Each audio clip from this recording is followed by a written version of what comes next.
이 조나단 에드워즈라고 하는 미국의 1차 대각성 운동의 지도자가 있습니다. 저는 칼빈 다음으로 이 조나단 에드워즈를 정말 사랑하고 존경하고 또 본받고 싶은 마음이 너무너무 커요. 제게는 하나의 롤 모델이라고 할 수 있어요. 물론 예수님이 제가 닮고 싶은 거지만 정말 학자로서 한 손에는 지성을, 한 손에는 영성을, 이 지성과 영성을 겸비한 조나단 에드워즈가 제가 이렇게 본받고 싶은 인물인데, 이 조나단 에드워즈가요 1747년에 쓴 책 하나가 있어요. 그 영분별의 특징들이라고 하는 책인데, 이 영분별의 특징들에서 뭐라고 얘기하고 있느냐 하면, 참된 성령인지 참된 성령이 아닌지를 분별하는 5가지의 이 특징이 있다, 그런 거예요.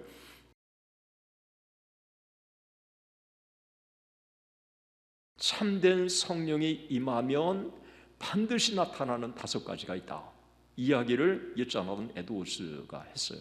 이 부분은 제가 참 높이 제 마음에 감동이 있고, 그리고 이 성령의 역사가 임할 때 이게 성령의 역사인지 이게 악령의 역사인지를 여러분 구분하는 데 있어서 이 5가지의 표식은 너무너무 중요해요. 참된 성령이 임하면 예수 그리스도를 높인다. 그래서 참된 성령인지 아닌지를 구분하는 이 5가지 특 중에 첫 번째가 예수 그리스도를 높이는 거예요.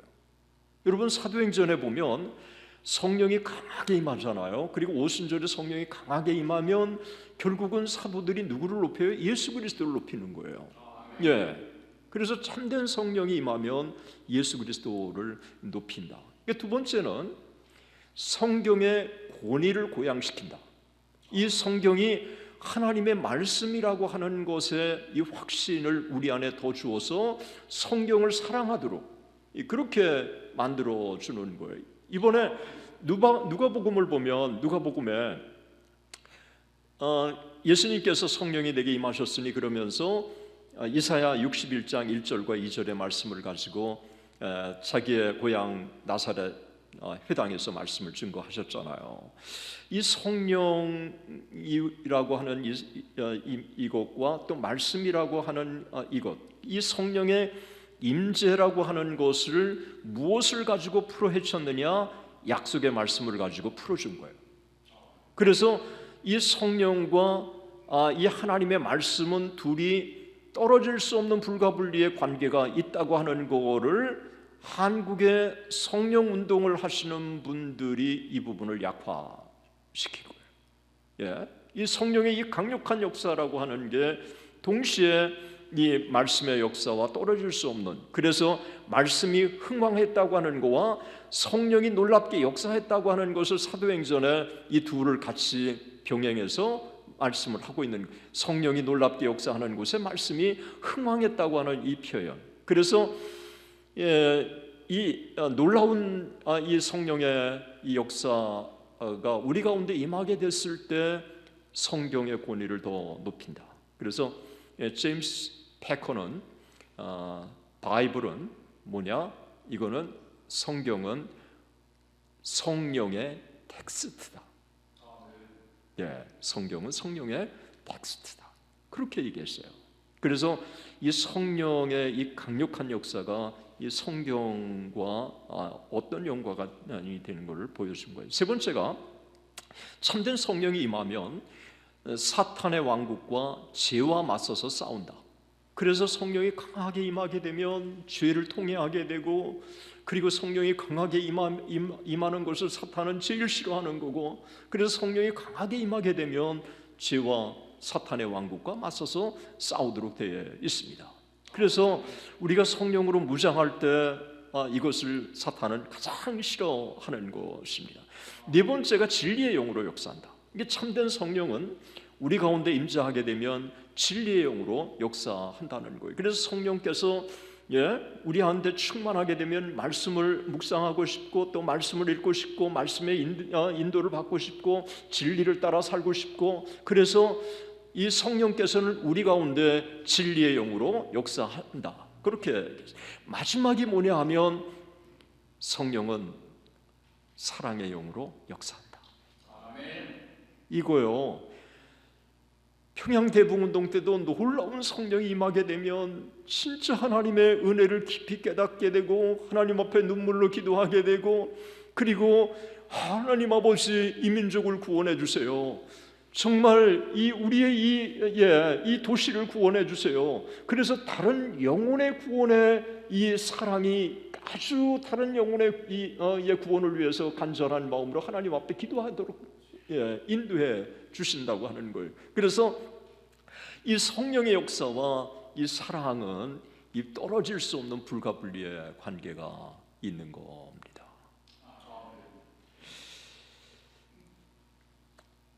고린도전서 12장에 보면 너희는 더 큰 은사를 사모하라. 너희는 더 큰 은사를 사모하라. 그렇게 하고 고린도전서 13장에 사랑의 장이 열리지 않습니까? 그래서 이 성령의 강력한 역사와 이 사랑이 불가분리의 관계가 있다고 하는 것을 우리에게 보여주고 있는 것입니다. 예수님께서 공생애 동안에 마태마가 누가복음에도 다 증거하고 있지만 한 율법사가 예수님께 나왔습니다.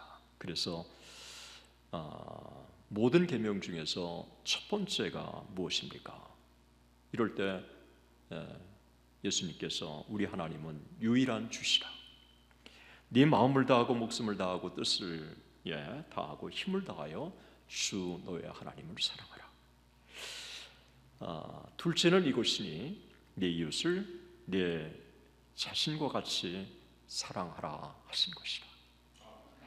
이보다 더 큰 계명은 없느니라. 하나님을 사랑하고 이웃을 사랑한다고 하는 게 여러분 이 율법의 대강령이다. 이 두 가지로 예수님께서는 이 율법 전체를 집약해 주신 거예요. 그런데 우리가 어떻게 하나님을 사랑하고 이웃을 사랑할 수 있을까? 여러분, 하나님을 사랑하고 이웃을 사랑할 수 있는 거 사람의 노력으로는 사실 할 수가 없어요. 이거는 정말 사람의 아무리 훈련을 한다고 그래서 진짜 우리가 하나님을 사랑하고 이웃을 정말 내 몸과 같이 사랑할 수 있을까요? 아내도 내 몸과 같이 사랑하지 못하는데, 어떻게 보면 아내와 남편의 사이, 자식과 부모의 사이에는 그럴 수 있는지 모르지만 가족이 아닌 다른 제3자를 위해서 정말 내 몸을 바칠 수 있을까? 이런 어떤 세상의 이런 노력만 가지고는 한계가 있다고 하는 것입니다.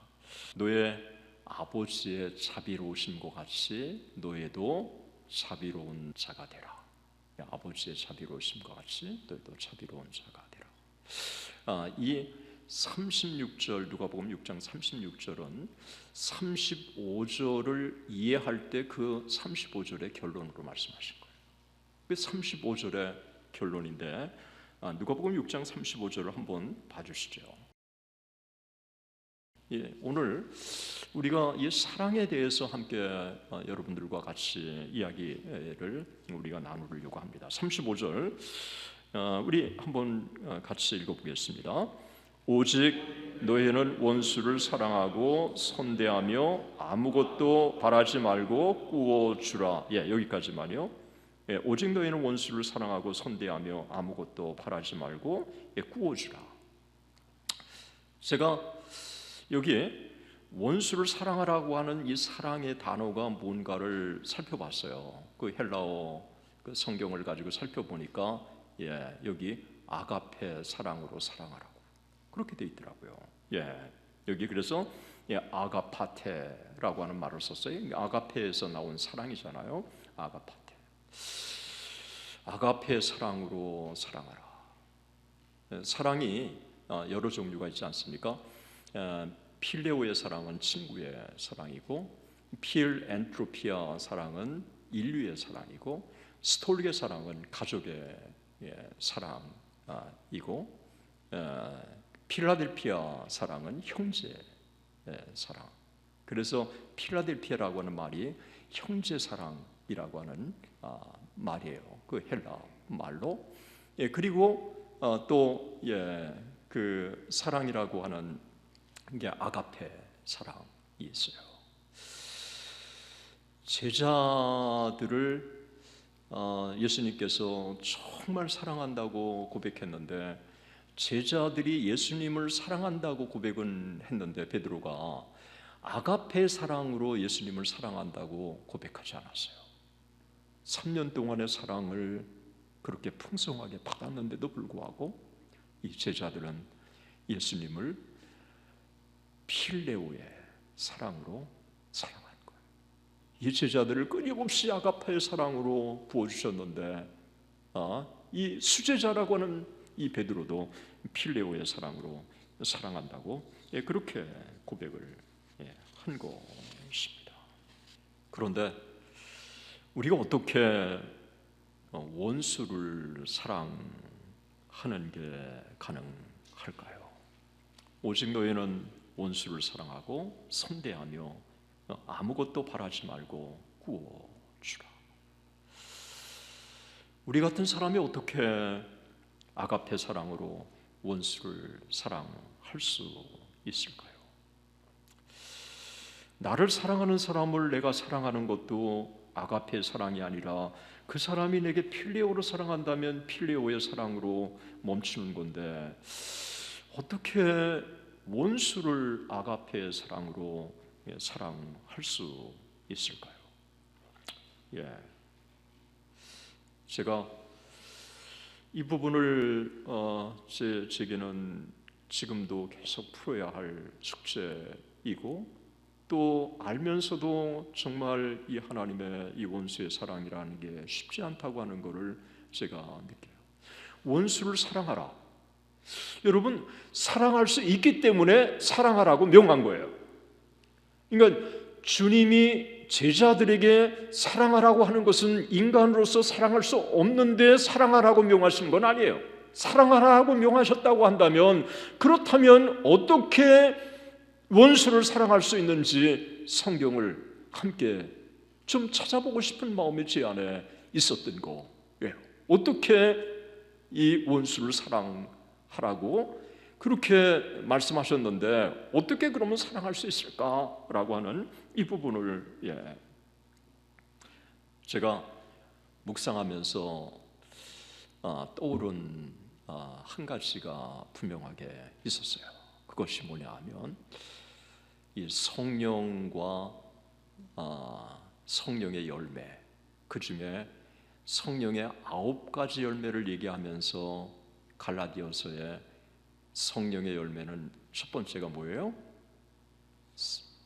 성령의 오직 성령의 열매는 사랑과 희락과 화평과 오래 참음과 자비와 양성과 충성과 온유와 절제니 이 같은 것을 금지할 법이 없느니라. 이 사랑이 성령의 열매, 가장 우선되는 최우선의 열매.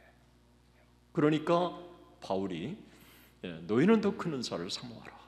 그리고 그 위대한 사랑의 장을 바울이 열어간 거예요. 이 사랑이 뭔가를 보니까 아가페 사랑이요. 성령의 열매로 우리에게 주시는 아가페의 사랑. 너희는 더 큰 은사를 사모하라고 했을 때 바울이 12장 28절과 29절에 보면 하나님의 교회 중에 몇을 세우셨으니 첫째는 사도요, 둘째는 선지자요, 셋째는 교사요, 그 다음은 능력을 행하는 자요, 그 다음은 병 고치는 은사와 서로 돕는 것, 것과 다스리는 것과 각종 방언을 말하는 것이라. 예. 그러면서 뭐라고 말하고 있냐면 다 사도겠느냐, 다 선지자이겠느냐, 다 교사이겠느냐, 다 능력을 행하는 자이겠느냐, 다 병 고치는 은사를 가진 자이겠느냐, 다 방언을 말하는 자이겠느냐, 다 통역하는 자이겠느냐. 그러면서 너희는 더 큰 은사를 사모하라. 이러면서 고린도전서 13장에 사랑의 장을 연 것입니다. 내가 사람의 방언과 천사의 말을 할지라도 사랑이 없으면 소리나는 구리와 울리는 괭과리가 되고, 내가 예언하는 능력이 있어 모든 비밀과 모든 지식을 알고 또 산을 옮긴 만한 믿음이 있을지라도 사랑이 없으면 내게 아무것도 아니요, 내가 내게 있는 모든 것으로 구제하고 또 내 몸을 불사르게 할지라도 사랑이 없으면 아무 유익이 없느니라.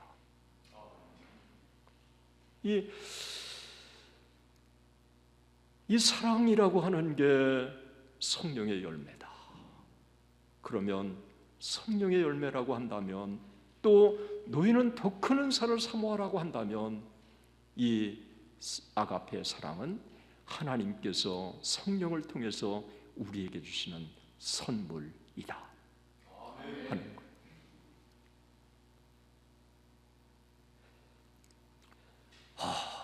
성령.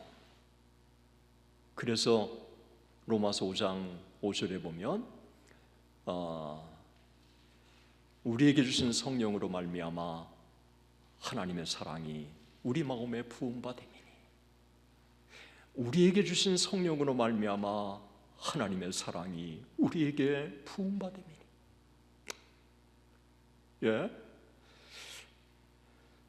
성령 하나님을 통해서 우리에게 이 하나님의 사랑을 부어주시는 거예요.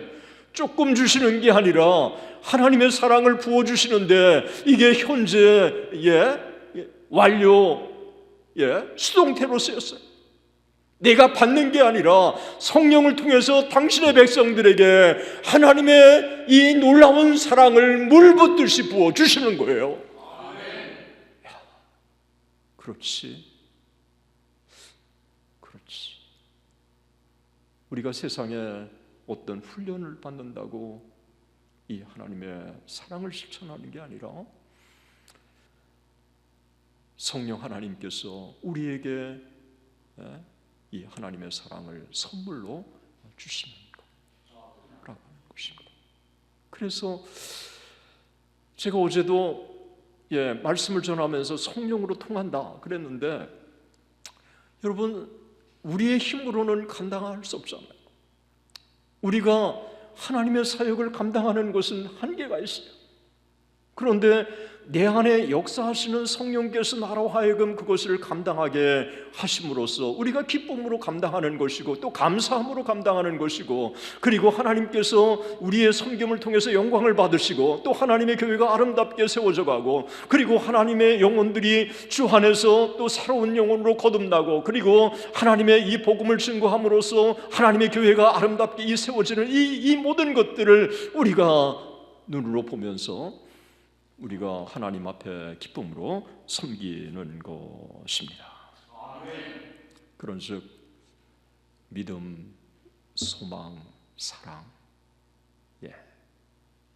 이 세 가지는 항상 있을 것인데 그 중에 제일은 사랑이라. 그 중에 제일은 사랑이라. 하나님의 사랑, 아가페 사랑의 실정은 내가 가지고 있는 사랑을 나누는 것이 아니라 내가 하나님으로부터 사랑을 받아서 그 사랑을 나누는 것입니다. 위로부터 성령을 통해서 우리에게 부어주시는 이 하나님의 사랑을 다른 사람에게 흘려보내는 거예요. 내 힘으로는 우리가 하나님의 사랑을 내가 갖고 있는 것을 나눠주는 게 아니라, 우리 예수 그리스도를 믿는 사람들에게는 우리에게 주신 성령으로 말미암아 하나님의 사랑이 우리에게 부응받음으로 이 하나님의 사랑이 우리 안에 더 가득 차게 되고, 이 하나님의 사랑을 우리가 풍성하게 우리가 누릴 뿐만 아니라 이 하나님의 사랑을 다른 사람들에게 흘려보내는 거예요. 우리는 통로예요. 그래서 우리가 통로가 돼서 수많은 영혼들이 하나님의 사랑을 풍성하게 누릴 수 있고 체험할 수 있다고 한다면 그 하나님 앞에 영광의 도구인 줄로 믿습니다. 여러분들이 코로나 팬데믹이 있으면서 이 지역에 사는 노인들, 시니어들에게 참 사랑의 음식을 정성스럽게 만들어서 배급을 나눠주고, 아니 배급이 아니라 나눠주고, 또 목사님께서 오늘 간호사들과 또 소방서 이런 분들에게도 주소를 해서 나누셨다. 여러분, 그들이 얼마나 큰 격려를 받았을까요? 참 여러분들이 하나님께 너무 소중한 일을 한 것이고요. 또 이번에 지 목사님이 이번 연합 집회라고 하는 거 참 쉽지 않은데 목사 장로 목사 사모 이 찬양대의 찬양을 듣는데 가슴이 울컥울컥하고요. 이 찬양을 제가 녹화하고 싶어서 이 스마트폰으로 녹음해 가지고 숙소에서 다음 날 들었어요. 제 안에 깊은 감동이 왔습니다. 아마 지 목사님의 이 수고 참 귀한 것이고, 또 안디옥 교회 여러분들이 함께 같이 목사님 그렇게 할 수 있는 것은 여러분의 기도와 또 협력과 사랑이 함께 어우러진 거 아니겠어요? 이번에 이 일은 안디옥 교회를 통해서 성령을 통해 우리에게 부음받은 이 사랑을 흘려보내는, 저는 이런 일들이 넘치기를 주의 이름으로 축원합니다. 여러분의 삶이 그런 삶이 되기를 바라고, 또 여러분의 가정이 그런 가정이 되기를 바라고, 또 여러분의 자녀들이 그런 사랑의 통로가 되기를 소망해요.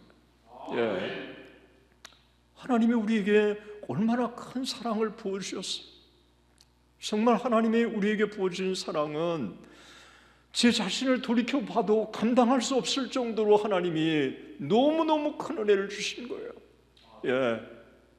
그런데 이미 풍성하게 주시고 지금도 주시고 계신데 뭘 더 달라고 그러겠어요? 오히려 하나님이 주시는 이 풍성한 은혜, 우리 안에 주시는 성령으로 말미암아 매일매일 부어주시는 이 하나님의 사랑을 내가 항아리를 하나 만들고 둘 만들고 셋 만들고 이렇게 채울 게 아니라 계속해서 흘려버리는 이 하나님의 새로운 이 사랑의 순환이 우리에게 풍성하면 풍성할수록, 또 교회 안에 풍성하면 풍성할수록 이 하나님의 영광을 받으시고 수많은 영혼들이 주님께로 돌아오게 되고, 이 하나님의 사랑이 이렇게 이 지역을 넘치도록 만들므로써 하나님의 영광을 받으시는 줄로 믿습니다.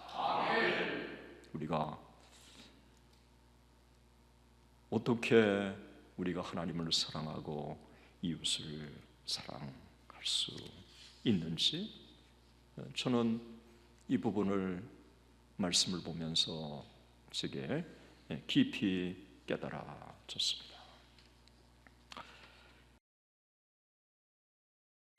나는 이와 같은 사랑을 전에는 결코 들어보지 못했다. 그것은 내 상상을 초월한다.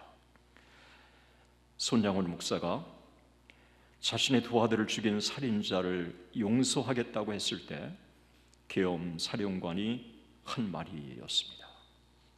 1948년 10월 21일 여순 반란 사건 때 손양원은 첫째 동인과 둘째 동신을 잃어버렸습니다. 예수를 부인하면 살려주겠다고 요구를 했을 때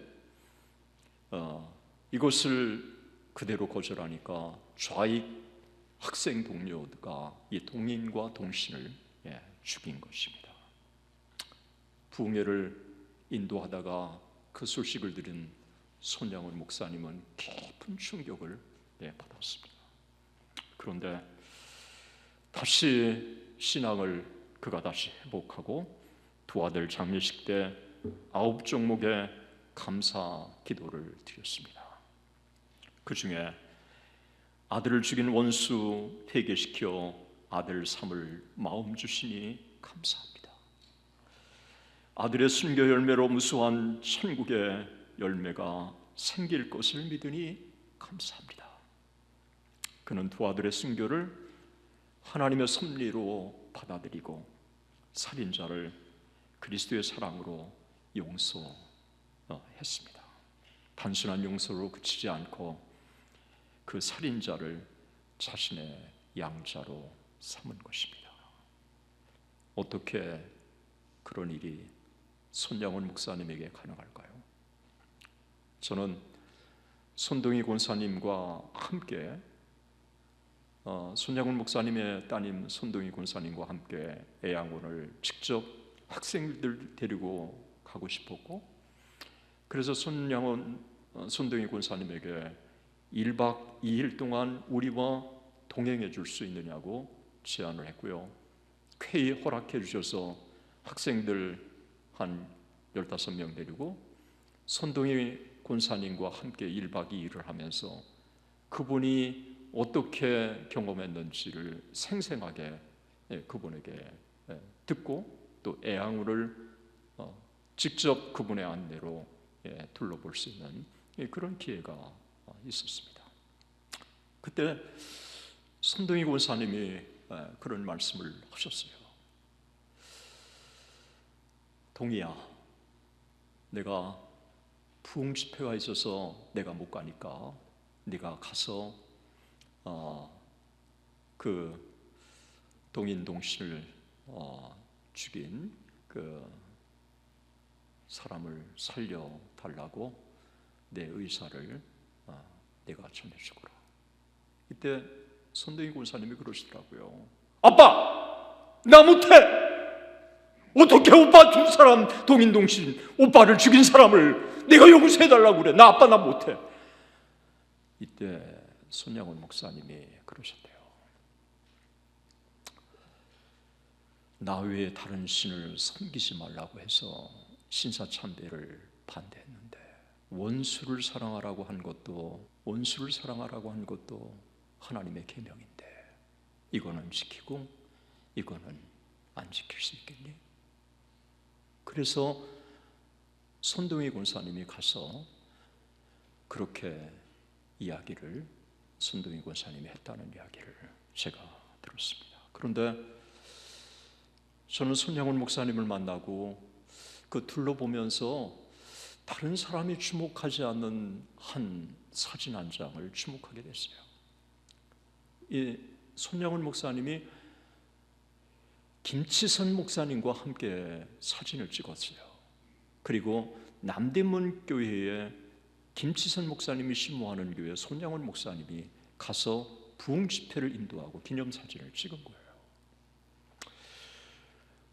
저한테는 굉장한 사진이었어요. 왜냐하면 김치선 목사님은 한경직 목사님과 쌍벽을 이루는 그 당시에 최고의 설교가였거든요. 그리고 남대문 교회는 또 그 역사 깊은 그런 교회였어요. 손양원 목사님이 부흥 집회를 인도하고 성령의 충만을 간절히 사모하는 사람이구나. 이게 느껴져서 손양원 목사님의 이 역사를 추적해 보니까 1924년 일본에 건너간 손양원 목사님이 나카다 주이시 목사님이 심호하는 성결교회에서 매일 저녁 열심히 기도하던 중에 강력한 성령의 임재를 경험한 거예요. 이 강력한 성령의 임재의 체험은 그 생애의 결정적인 전환점이 된 거예요. 그래서 성령 충만을 체험한 다음에 성령에 이끌리는 이 간절한 소망, 이 조국의 복음화 이런 것들에 그 사명이 불타오르기 시작해가지고 1934년에 평양신학교를 진학하고 1938년에 그가 학교를 졸업하고 신사참배를 총회가 결정했잖아요. 그런데 신사참배는 죄라고 그냥 가는 곳마다 외치니까 그가 소속되어 있는 노회에서 그에게 목사 안수도 안 주고 강도사 인원까지 빼앗아 버렸어요. 그를 받아주는 데가 유일한 데가 애양원이었어요. 그래서 1939년에 애양원에 부임해가지고 나환자들 피고름을 빨아내며 그들과 함께 같이 했고, 손동희 권사님 그러시더라고요. 나환자들 앞에 밥을 못 먹겠대요. 자기는 이 메스꺼워 가지고 못 먹었는데 이 손양원 목사님은 나환자들과 함께 자기의 생애를 같이 한 거잖아요. 하나님을 사랑하고 이웃을 사랑하는 정말 사랑의 시검 장소 애양원. 그는 사회에서 버림받은 나환자, 정상적인 삶을 영위할 수 없는 그들을 사랑으로 품은 것입니다. 애양원에 부임한 후에는 신사참배와 타협하지 않겠다고 그래서 1940년 9월 25일 신사참배를 계속 반대하니까 그를 연행한 것입니다. 손양원 목사님은 차디찬 독방에서 외로움과 추위와 배고픔과 싸워야 했고, 그의 아내 정양수는 남편 없이 시부모를 모셔야 했고, 자녀들은 아버지 대신 가정을 꾸려가야 했습니다. 전쟁 만렵 사랑하는 딸 동희와 동장은 구포고아원에 보내졌고, 그리고 아들 동신은 애양원에서 쫓겨나서 나환자들이 사는 산속으로 들어갔고, 아내는 동인과 통수를 데리고 남해 산중으로 피신을 한 것입니다. 손양원 목사님의 아버지는 만주 할빈의 둘째 아들 손문주에게로 갔고, 손양원 목사님은 옥중에서 사랑하는 아내 그리고 사랑하는 아들 그리고 부모에게 편지로 이렇게 위로했어요. 이 편지, 저는 이 편지를 읽으면서 제 마음에 너무 참 깊은 제 마음에 이 도전이 됐어요. 1942년 6월 13일 동인에게 환경에 좌절하지 말고 틈틈이 공부하고 신앙의 인격을 쌓으며 죄를 멀리할 것과 고난을 피하려고 하지 말고 도리어 감수하고 극복하라. 신사참배를 제대로 했다면 얼마든지 자녀 교육을 제대로 시킬 수도 있는데, 신사참배 자기도 반대하고 자녀들도 반대하게 하고, 그래서 일제히 신사참배하는 그런 학교에 보낼 수 없기 때문에 대신 그 아들들이 자기 대신 생계를 꾸려가야 하는 그 아들들에게 어떻게 편지를 쓰는지,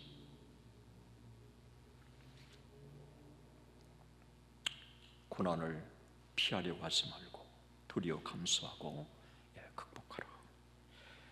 1942년 11월 15일 부친에게는 하늘 아버지께서 인도하시고 보호하실 테니 아들 걱정을 하지 마시라고 그렇게 편지를 보냈습니다. 1943년 8월 18일 아내에게는 변치 않는 하나님의 사랑과 진리를 의지하고 건강을 잃지 말 것을 주문했습니다. 그는 어두운 터널을 통과하면서도 가족과 소통하며 편지로 사랑을 전한 것입니다. 그 혹독한 시련 때 손양원의 가정은 사랑하는 아버지, 남편 그리고 아들 손양원의 사랑을 먹고 버틸 수가 있었던 것입니다. 여러분, 고난 가운데 어떻게 우리가 고난을 이겨낼 수 있을까요? 아무리 힘들어도 우리 안에 성령으로 말미암아 우리에게 부음받은 이 하나님의 사랑, 이 하나님의 사랑을 우리가 흘려보내는 거예요. 그럴 때 어려운 가운데 있는 사람, 힘든 가운데 있는 사람, 고통 가운데 있는 사람들이 그 하나님의 사랑을 먹고 버틸 수가 있는 거예요.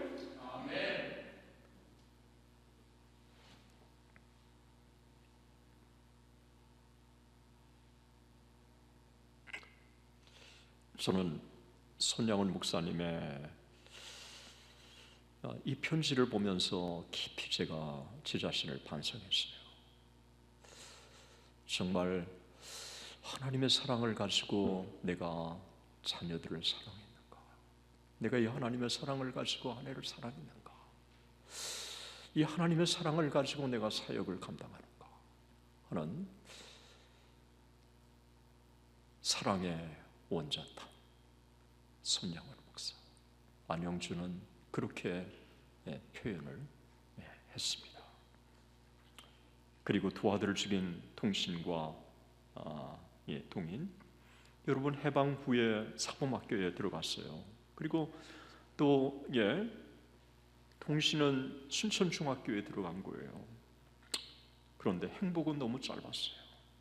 요슨 반란 사건이 일어나고 1948년 10월 21일 동인과 동신이 좌익 친구들에게 총살을 당하는 것입니다.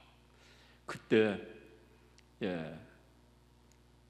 그를 죽인 사람이 안재선이라고 알려지지 않았습니까?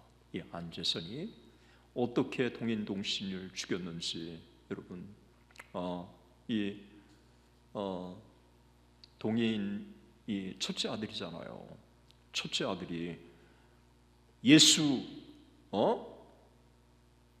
믿지 않겠다고 하면 살려주겠다고 그렇게 하면서 그래도 흔들리지 않으니까 죽이겠다고 그러니까 밑에 둘째가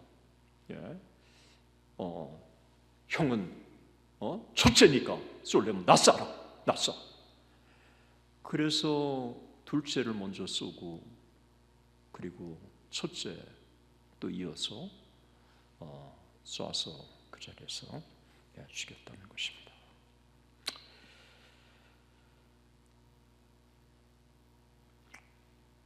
(6.25) 때는 피난을 가라고 했을 때 여기 전체가 다 피난 가면 모르지만 어떻게 이 양무리를 두고 내가 피난 갈 수 있겠느냐. 그렇게 해서 공산당에 의해서 있다가 잡혀서 손영원 목사님은 그 공산군에 의해서 총살을 당하게 된 것입니다. 마지막 순간까지 손영원 목사님은 온몸으로 하나님을 사랑하고 이웃을 사랑하고 마침내는 원수까지 사랑하는 것입니다. 그에게는 하나님의 사랑과 이웃 사랑이 별개가 아니었습니다.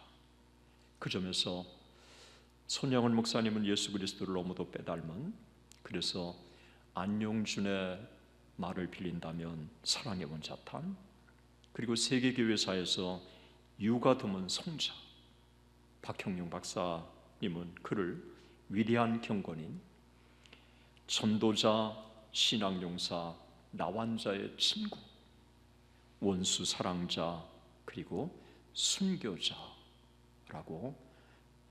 극찬을 했던 것입니다.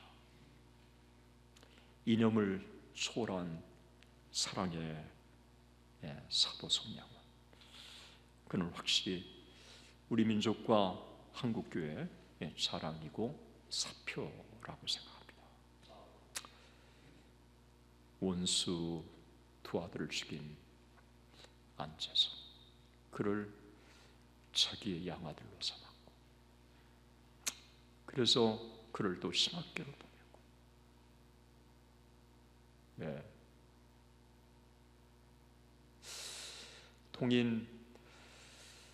동신을 죽인 안재선 이 아들로 삼았는데 너무너무 고통스러우니까 이 안재선이가 손양원 목사님이 세상을 떠나고 나서 뛰쳐나갔대요.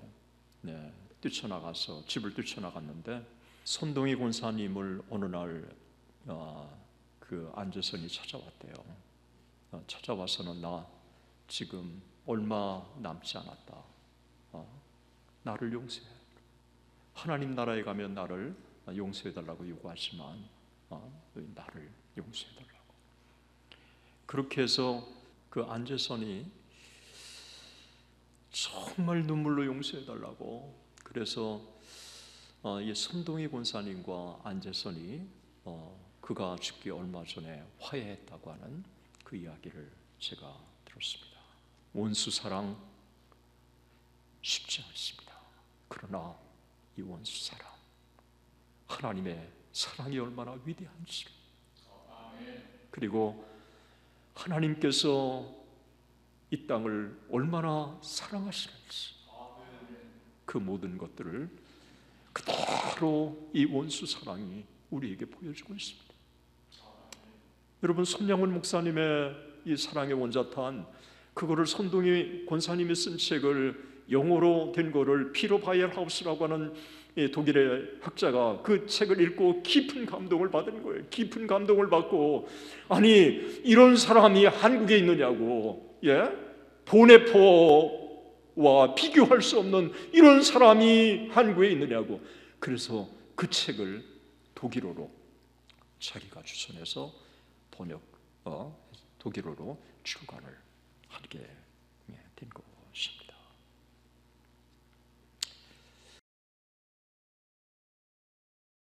저는 1985년 웨스턴 이반지리칼 세미나리로 총각으로 유학을 왔습니다.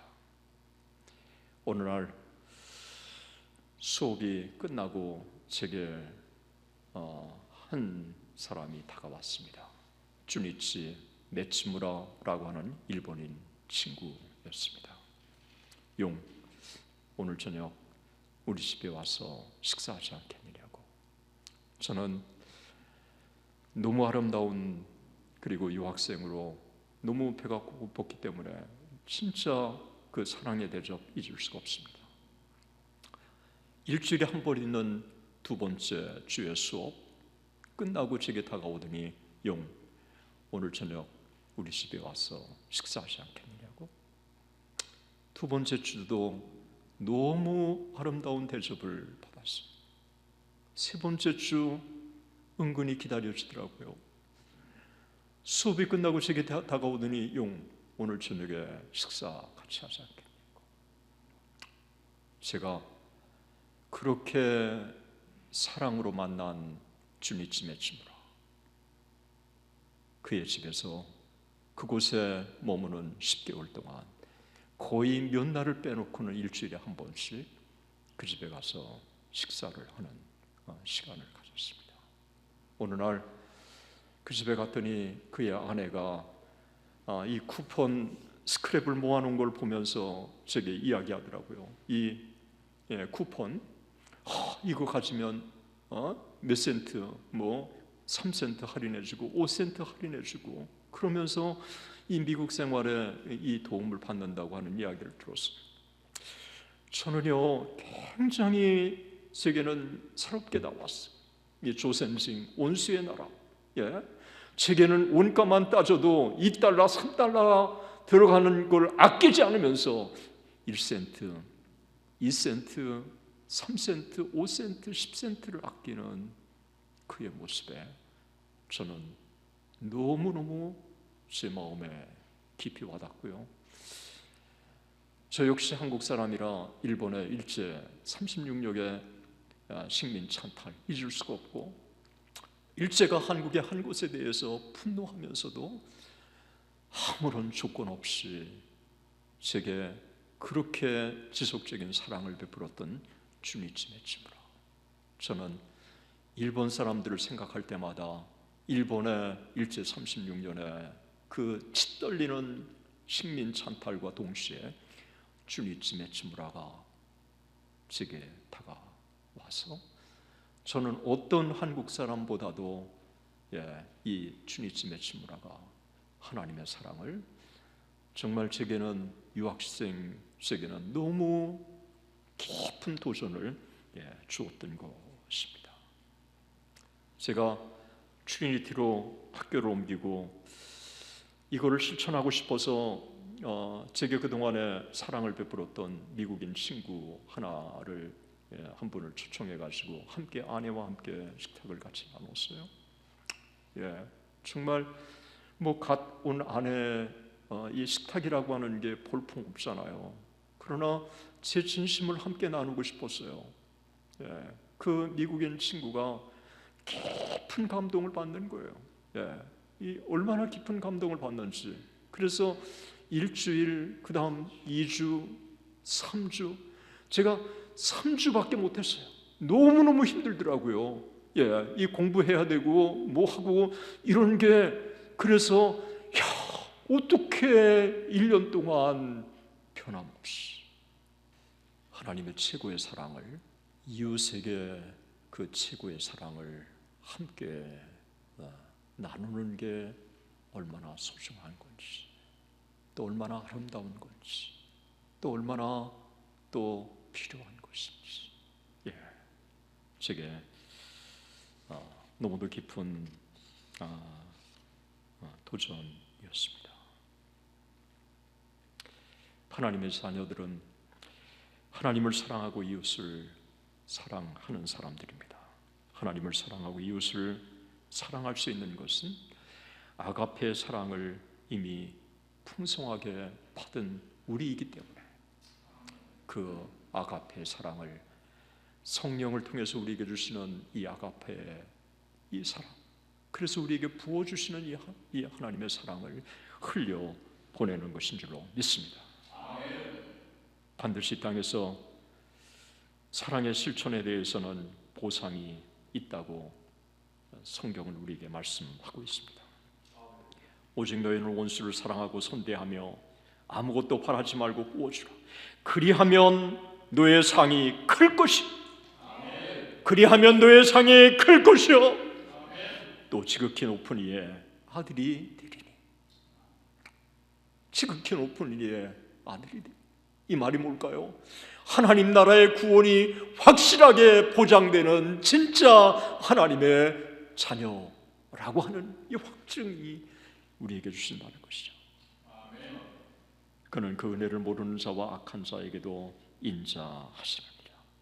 그래서 너의 아버지의 자비로우심과 같이 너희도 자비로운 자가 되라. 우리는 할 수 없지만 우리에게 이미 주신 성령을 통해서 우리에게 부어주시는 이 하나님의 이 아가페의 사랑, 이 사랑을 가지고 흘려보낼 때 우리가 하늘에 계신 아버지의 자비하심과 같이 우리도 자비한 자가 될 수 있는 줄로 믿습니다. 제가 깨달은 것입니다. 예. 히브리서 11장 6절의 믿음의 선진들은 믿음이 없이는 하나님을 기쁘시게 못하나니 하나님께 나아가는 자는 반드시 그가 계신 것과 또한 그가 자기를 찾는 자들에게 상 주시는 이심을 믿어야 할지니라. 그래서 우리가 하나님께 나가는 사람들은 하나님이 계신 것과 그리고 그를 찾는 자들에게 상을 주시는 분이 하나님이시라고 하는 것입니다. 이 두 가지가 믿음의 선진들이 갖고 있었던 그들을 지탱해 주는 끈이었다고 하는 것입니다. 예수님은 달란트의 비유를 통해서 너의 보물을 하늘에 쌓아두라 라고 그렇게 말했습니다. 하나님을 잘 섬기고 교회를 잘 섬기는 자들이 하나님께 놀라운 축복을 반드시 이 땅에서도 받습니다. 또 하나님 나라에 가서도 물론 하나님께서 예배해 주신 놀라운 상급이 있는 줄로 믿습니다. 받은 하나님의 사랑을 하나님을 위해서 그리고 이웃을 위해서 사랑을 실천하는 그 사랑의 실천 중에 최고의 실천은 영혼 구원입니다. 가족에게 복음을 증거하고 그리고 이곳의 한인들에게 복음을 증거하고 그리고 우리가 부흥의 빚진 자, 사랑의 빚진 자, 우리 캐나다, 우리 사람들에게 이 복음을 전하는 데까지 이룰 수 있으면 좋겠고요. 이거를 누가 할 수 있겠어요? 참 이 1.5세들 또 2세들 그들을 훈련시켜서 그들의 영적인 눈이 뜬다면 친구들에게 얼마든지 할 수 있지 않을까요? 이 비전을 안디옥 교회가 품기를 주의 이름으로 축원합니다. 그러면 하나님께서 은혜의 은혜를 더해 주실 줄로 믿습니다. 내가 받은 최고의 하나님의 사랑은 구원입니다. 값없이 주시는 구원, 그 구원을 다른 사람에게 전하고 그들에게 주님을 소개하고 또 그들이 주님을 만나게 해주시는 것이야말로 하나님이 우리에게 주신 이 아가페의 사랑의 이 최고의 우리가 실천이라고 할 수 있습니다. 이 아가페의 사랑은 성령의 은사라고 하는 사실, 이 아가페의 사랑을 우리가 풍성하게 성령을 통해서 받을 수 있다고 하는 사실, 또 성령은 우리 안에 주신 성령으로 말미암아 이 하나님의 사랑이 우리에게 부음받는다고 하는 이 사실, 얼마나 큰 축복일까요? 이 한 가지만 제가 여러분들에게 드리고 오늘 말씀을 마치려고 합니다. 서두에 무언가 제가 하나님께 한 거와 비교할 수 없을 정도의 하나님의 이 풍성한 은혜, 이 하나님의 놀라운 사랑, 이거 비교할 수가 없다고 하는 제가 말씀을 좀 드렸어요. 재판도 그렇지만 유학 시절에 정말 유학에 고비가 있었어요. 돈 없이 유학하는 사람들에게 고비는 아마 다 경험할 거예요. 아내가 결혼하고 이제 미국에 왔는데 아내가 가져온 돈도 뭐 많이 가져오지는 않았으니까 뭐 그냥 2달 쓰니까 없어졌어요. 마지막 $5밖에 안 남았는데 다미링에 가서 그 $5를 다 쓰고 이제 한 푼도 없이 그날 밤을 자게 됐어요. 아내가 불안해하는 게 느껴졌어요. 내가 유학을 포기하고 한인교회 부교육자로 섬겨야 되는 게 아닌가 하는 생각도 들었어요. 아니, 저는 그런 삶을 계속 살았기 때문에 돈 없이 그냥 지나는 것도 그렇게 큰 겁은 안 났는데 아내는 그렇지 않았으니까 정말 불안해했어요. 그날 밤 자고 아침에 문을 딱 여는데 쌀 한 포대가 있고요, 그리고 흰 편지 봉투가 쌀 포대에 스카치 테이프로 붙어 있었고, 그리고 옆에 보니까 김치 한 통이 있었어요. 이 편지를 열어서 이제 이 봉투를 개봉해 보니까 그 안에 $50가 있었어요. 그리고 누가 보낸 건가 봉투에 보니까 From the Lord, 주님으로부터. 봉투에 그렇게 써 있어요. 지금도 쌀 한 포대, 그 $50 그리고 김치 한 통, 누가 보내줬는지 지금도 저는 몰라요. 그로부터 일주일이 지났는데 편지 한 통을 받은 거예요. 이 편지 한 통을 받았는데 이 개봉해 보니까 $100 퍼스널 책이, 개인 수표가 그 안에 $100가 있었어요. 이름을 아무리 생각해봐도 전혀 제가 알지 못하는 사람이에요. 저는 돈이 없지만 자존심이 강해서 교수도, 지도 교수님에게도 얘기도 안 했고 미국 친구들에게도 제 형편을 얘기하지 않았어요. 그런데 제 아내는 당신의 백성들이 배고플 때 까마귀를 동원해서 먹이신다고 그러더니 이역말 이곳에 우리 혼자가 아니고 하나님이 함께 해주신다고 하는 사실이 깨달아지니까 그때서부터 아내가 힘과 용기를 갖는 거예요. 5년 5개월 미국의 유학, 제게는 매일매일이 간증이고 낮에는 구름기둥으로 밤에는 불기둥으로 그렇게 한결같이 은혜를 베풀어 주신 이 유학 기간이었습니다. 제가 이 말씀을 드리는 것은 저만 이렇게 사랑할까요? 아마 제가 목사님으로부터 들은 이 스토리들을 보면 참 뭐 장로님, 뭐 한수 집사님, 아마 여러분들에게 그렇지, 그 동일한 사랑 나도 경험했다고 그런 고백을 할 거예요.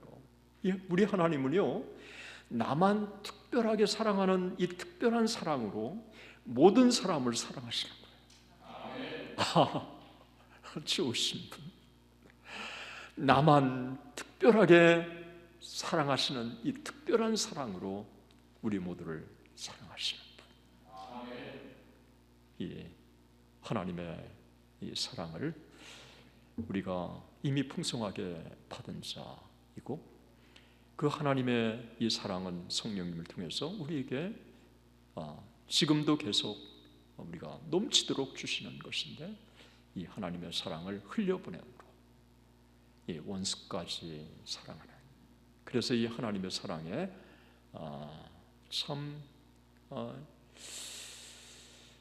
우리 모두가 감격하고, 또 우리 모두가 이 하나님의 사랑에 또 우리가 감사하고, 그리고 이 하나님의 사랑이 교회 안에 넘침으로 말미암아, 그리고 이 하나님의 사랑의 실천이 영혼 구원이라고 하는 사실을 우리가 깨닫고, 이 하나님의 사랑을 실천하며 이 복음을 전할 때 하나님이 세우신 교회, 사도행전의 말 그대로 안디옥 교회로 만들어 주실 줄로 믿습니다. 이와 같은 은혜가 넘치기를 주의 이름으로 축원합니다.